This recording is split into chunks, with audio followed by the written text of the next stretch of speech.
Inkosazana zihlala la ekujuleni kwamanzi la kuthulekele khona kakhulu ngoba zwana nomsindo. Inkosazana kukancane umuntu ukuthi ayibone ayibambe. Namanje mawungaya endaweni eziningi bazothi uJohn namafutha enkosazane agcwele 2 liter. Okay, let's not go there because I'm coming there. No. So let me ask you a question. Inkosazana inyamazana yasemanzini. Yeah.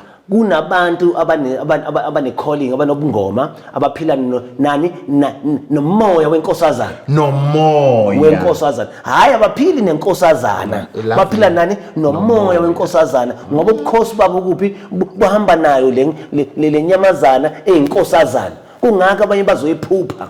Abanye abantu babaselwandle bakwazi ukuyibona. Abayiboni physically kodwa bayibona ngani ngesimo somoya.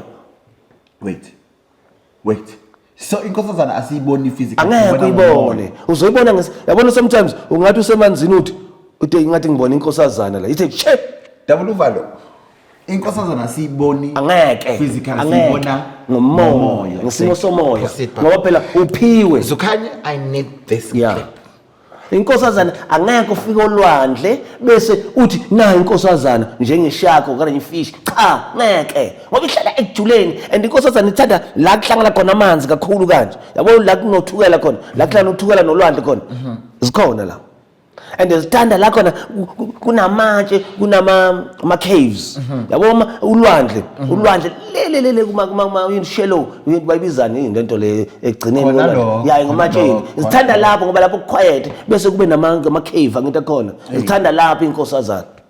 So inkosazana ikhona angeke uyibone mamela